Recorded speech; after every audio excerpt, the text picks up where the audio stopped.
Sejam todos muito bem-vindos a mais essa cobertura especial do Congresso Americano de Psiquiatria, o APA 2026, que esse ano acontece aqui, na cidade de São Francisco, na Califórnia. Durante esses dias, os principais cientistas, pesquisadores, psiquiatras do mundo todo se reúnem aqui para trazer aquilo de mais atual, as principais novidades na psiquiatria e também nas áreas correlatas. Eu sou Michel Haddad, médico psiquiatra, e você deve estar se perguntando, cadê o Dr. Luiz Dickmann? O Dr. Luiz ele teve um compromisso de trabalho em São Paulo, então ele já está chegando aqui em São Francisco para dar seguimento a partir do segundo dia de highlights conosco. Então, o primeiro dia ficam aqui os highlights só comigo mesmo. Pessoal, esses highlights desse ano são um oferecimento do Grupo BIP, da TribeMD e também da Tor. Então, nosso agradecimento especial ao nosso patrocinador. Primeiro dia de congresso, eu separei 4 mesas que eu achei muito interessantes. Uma primeira sobre burnout, uma segunda sobre transtorno de espectro autista ao longo da vida, então em crianças, adolescentes e adultos. Depois uma aula sobre o tratamento do transtorno bipolar, as novas perspectivas. E por final, uma aula do Michael Taze sobre o tratamento da depressão resistente ao tratamento. Vamos lá. Olha só que interessante. Eu ouvi hoje que o futuro do tratamento para depressão grave não está numa pílula nova, mas que pode ser uma versão sintética do veneno de um sapo. Parece uma coisa surreal assim, né, pessoal? Mas é justamente esse tipo de novidade que nos deixa assim, entusiasmados com esse congresso. Por exemplo, também, né, ouvi que a chave, talvez, para estabilizar o transtorno bipolar não começa ali no medicamento na farmácia, mas numa dieta, né, aquela mesma dieta rica em gordura que o pessoal costuma fazer aí para emagrecer. É uma mudança completa de perspectivas e paradigmas. Então, vamos aqui nesse highlights do nosso Congresso Americano de Psiquiatria, que sem dúvida nenhuma é um congresso muito interessante, muito animador, e a nossa missão é extrair os grandes momentos aqui dessas descobertas que nós tivemos no evento, porque a psiquiatria de fato está mudando muito rápido, né? Então a gente está saindo daquela visão de consertar um cérebro isolado para, desde a nutrição até a própria saúde do médico, como foi o tema ali colocado como o burnout. Inclusive, o tema central do congresso foi empoderamento à força de trabalho psiquiátrico, né? Isso toca aqui num ponto crucial, porque a demanda por saúde mental explodiu e a complexidade dos casos também. Faltam profissionais, muitos profissionais aqui para dar conta dessa demanda.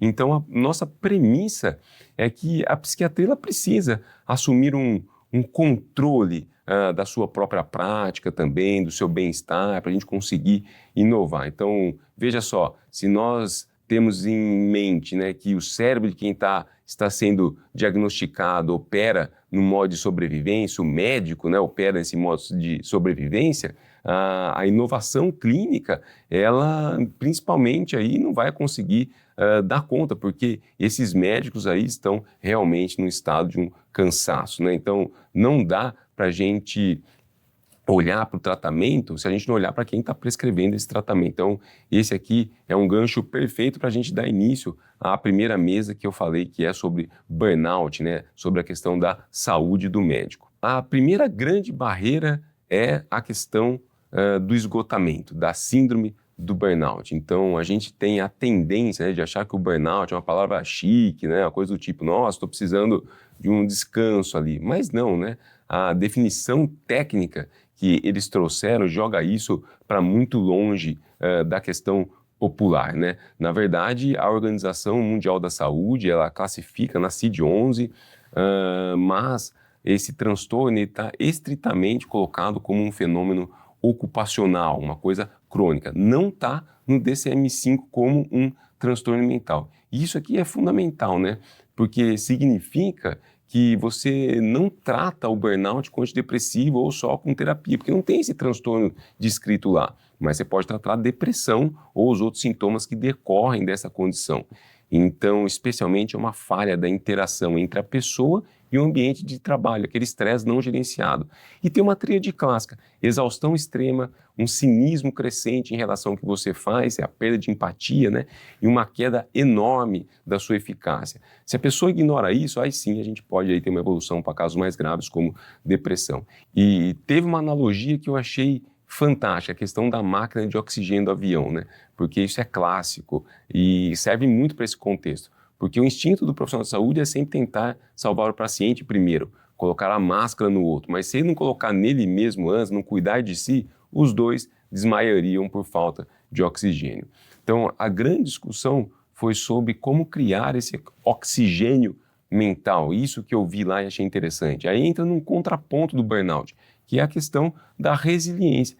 E eles usaram uma metáfora muito boa, a questão do elástico, né? A resiliência não é você ser esticado eternamente, não é isso, né? Mas sim, é a capacidade da pessoa ser esticada, mas voltar para o estado normal de repouso. Ou seja, não é questão de aguentar mais, mas é a questão de conseguir voltar para o estado de repouso. E teve um dado lá que me chamou muito a atenção, me deixou pensativo. 42% dos médicos disseram que veem a medicina como uma vocação e que isso aí aumenta a resiliência, né? Mas chamar de vocação não seria uma desculpa perfeita, né, para o sistema explorar o profissional, essa questão do mandato social. Então, é uma linha super tênue, super perigosa, sem dúvida nenhuma. Mas a diferença que os dados mostraram é a gestão intencional nesse sentido. Quando a pessoa cultiva o significado do trabalho, mas não se deixa ali engolir a sua identidade dela por inteiro, não é absorvida totalmente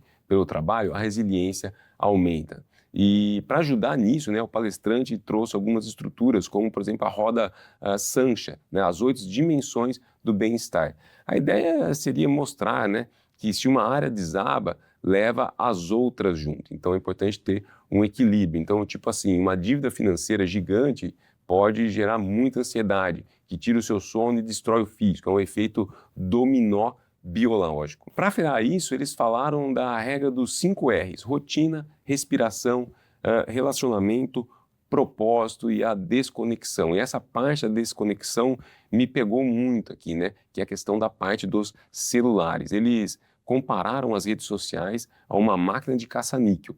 Isso muda muito como a gente entende porque é tão difícil largarmos a nossa tela, né? Especialmente à noite. Neurobiologicamente, faz todo sentido. Os aplicativos, muitas vezes, né, pessoal, eles usam aquele esquema de recompensa variável. Então, o cérebro não libera a dopamina pela recompensa em si, mas pela antecipação. É o que será que vem no próximo vídeo. E aí o nosso sistema nervoso de luta ou fuga, ele fica sempre ativado. O elástico que a gente falou, ele nunca volta para o lugar. Por isso que fazer relações sem celular ou ter zonas livres de tela em casa não é frescura de detox digital. É uma intervenção fisiológica para a gente conseguir baixar a frequência cardíaca, inclusive, para relaxar. Então a pessoa ela consegue voltar a respirar melhor. Muito interessante essa primeira aula, né? Na segunda mesa nós tivemos várias apresentações ali, na verdade 4, sobre autismo ao longo da vida, né? Então, se a gente estava falando ali no burnout, né?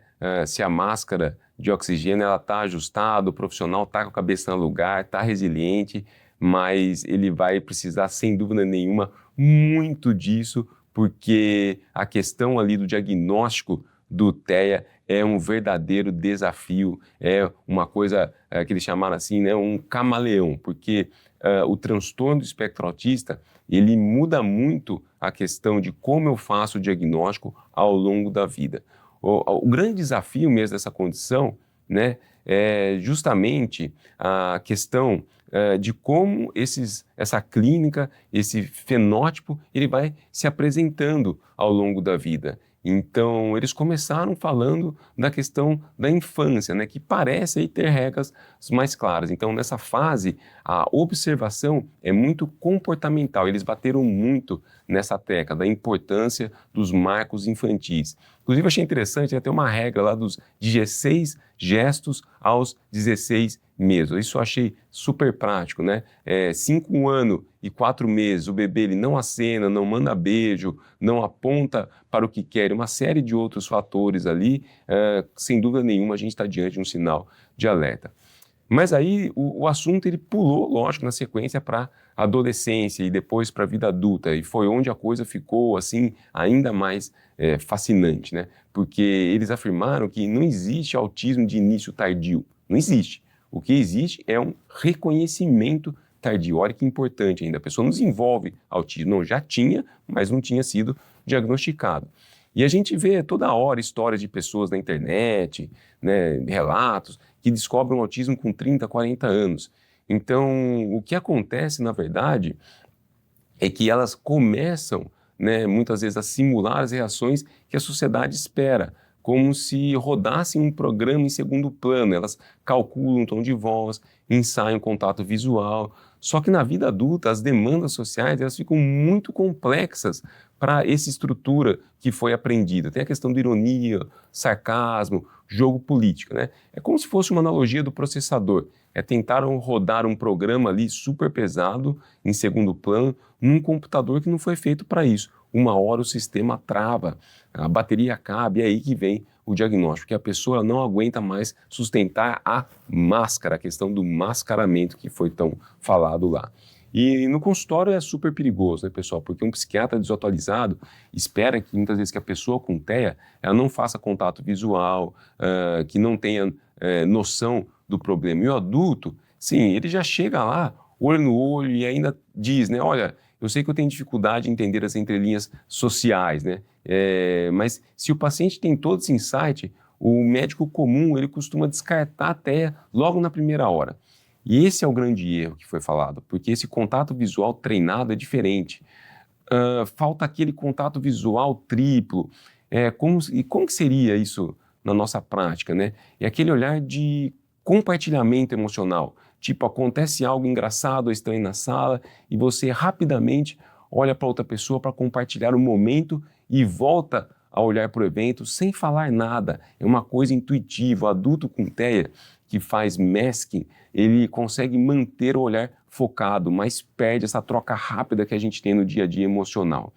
E sobre o insight até que eu mencionei, né, saber que ele é diferente, na verdade, é um grande diferencial para fechar o diagnóstico de autismo e não confundir com outras coisas. É um trabalho de detetive mesmo, a gente retirar essa máscara social dá muito trabalho e temos que ficar muito atentos também, porque por mais que a gente tenha escalas, uma série de instrumentos para nos ajudar, o diagnóstico ele é clínico. Na terceira mesa, nós tivemos uma aula muito interessante sobre o transtorno bipolar, a questão terapêutica, mas especialmente a questão metabólica do transtorno bipolar. Se focar na mente do paciente bipolar já perdeu essa guerra, né? Eles falaram que o diagnóstico em si também está mudando, porque aquela divisão antiga que nós tínhamos, e super rígida, né, entre esquizofrenia e transtorno bipolar, lá do Kraepelin, está desmoronando. A gente está vendo aqui que o transtorno bipolar vai muito além da química do cérebro, exigindo olhar para o corpo todo. Mas a base do tratamento ainda se mantém. O lítio ele continua sendo padrão ouro para a mania, o valproato ali para os estados mistos, mas não podemos esquecer do básico, pessoal. Importante, né? Que esses medicamentos têm o seu papel e também os antipsicóticos de segunda geração também aí figuram como os principais agentes no tratamento do transtorno bipolar, mas o alerta gigante que eles deram foi sobre o uso de antidepressivos isolados na fase depressiva da bipolaridade, especialmente no tipo 1 e nos quadros mistos também. O risco de mania é grande de virada no bipolar tipo 1 e também ali é evidente a não melhora nos quadros mistos, tá?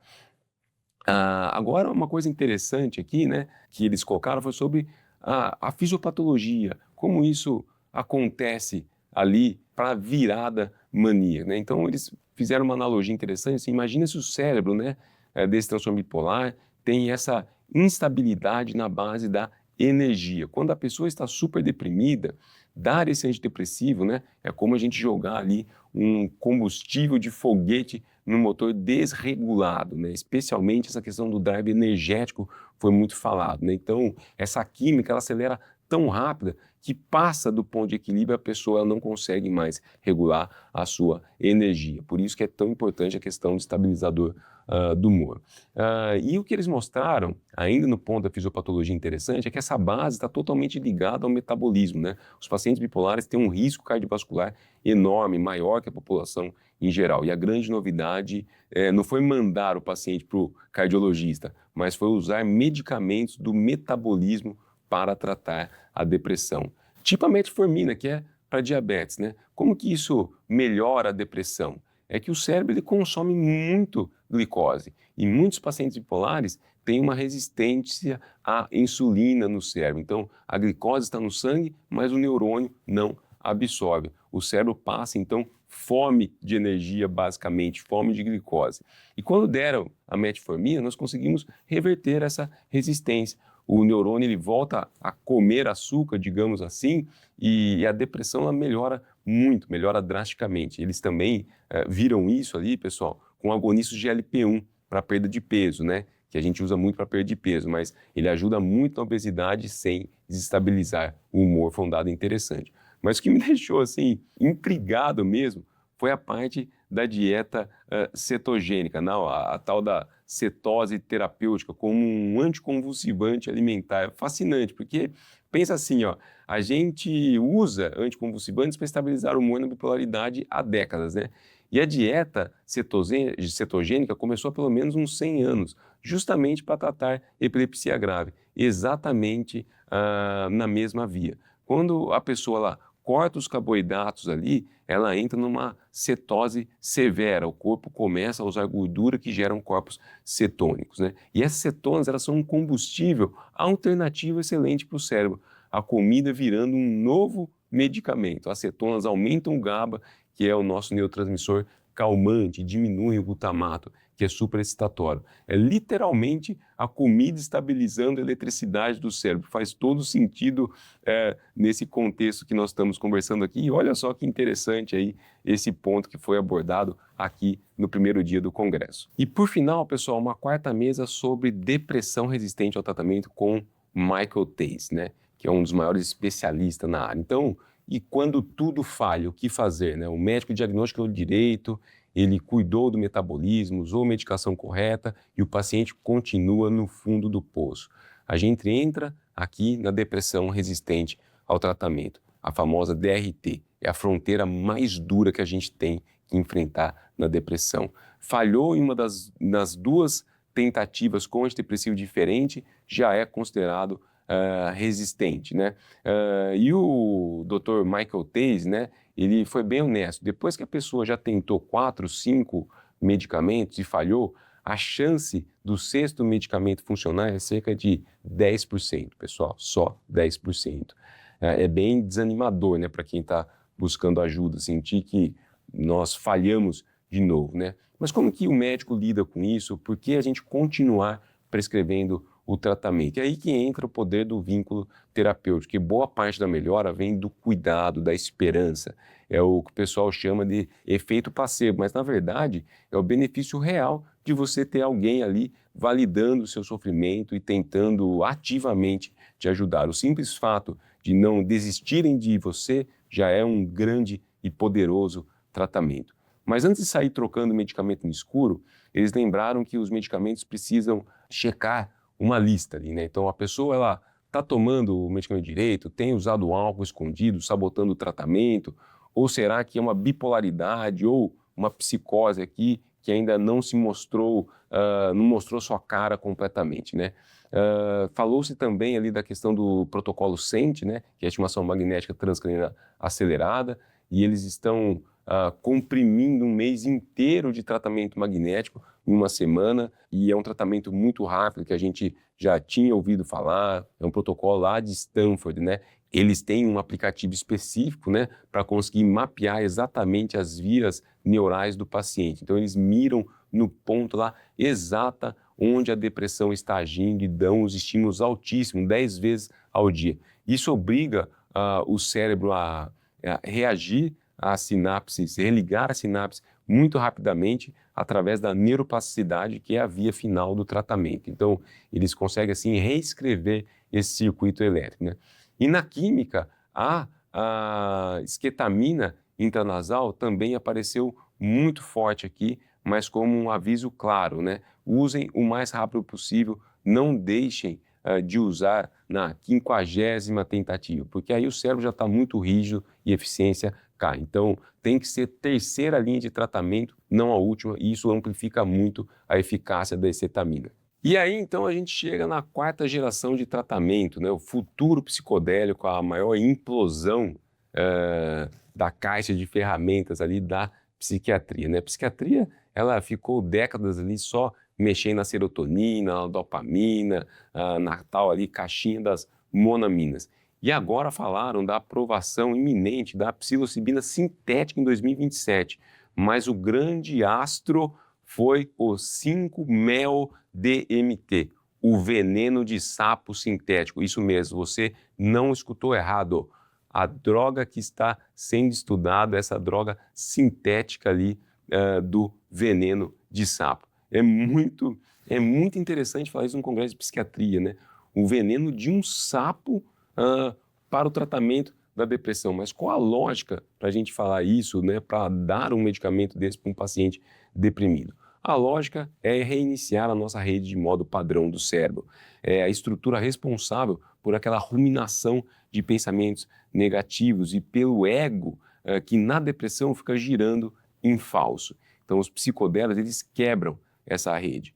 Mas os psicodélicos tradicionais demoram horas, esse é o problema, muitas vezes 8 horas de viagem. E logisticamente é inviável manter um psiquiatra ali do lado o dia todo num sistema de saúde. Não tem como fechar essa conta. A vantagem incrível desse veneno de sapo sintético é que ele gera uma dissolução profunda do ego, quebra o padrão depressivo, mas a viagem dura só 30, 40 minutos ali. Então a pessoa vai na clínica, passa pela reestruturação neural rápida, acorda, integra tudo aquilo e vai para casa clinicamente estável. É perfeito para a nossa rotina clínica.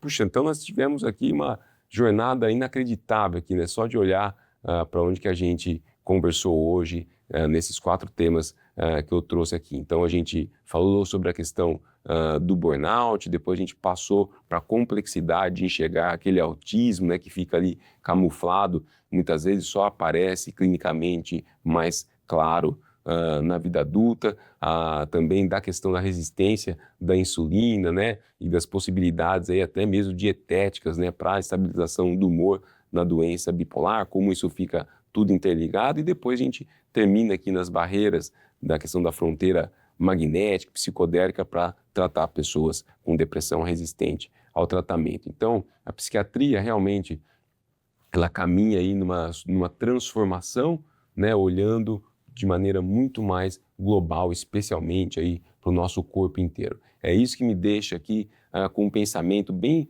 provocativo, né, para fechar esse primeiro dia, né? A gente passou quase um século inteiro tentando consertar a mente humana, o cérebro, criando as pílulas ali, né? E hoje as inovações de ponta são baseadas no que a gente come, como as gorduras na cetose, em compostos derivados de fungos e até mesmo de sapo. É um retorno mesmo a uma biologia profunda. Fica a reflexão, né? Será que a psiquiatria do futuro não vai parar de tentar consertar só a química isolada do cérebro para finalmente entender que a química ancestral que conecta o nosso corpo com toda a natureza ao redor é mais valiosa e talvez seja o nosso principal hábito? Fica aí então para você continuar explorando e vamos juntos aqui nesse congresso maravilhoso que está só começando. Até o nosso próximo encontro no segundo dia de highlights do APA 2026. Um grande abraço.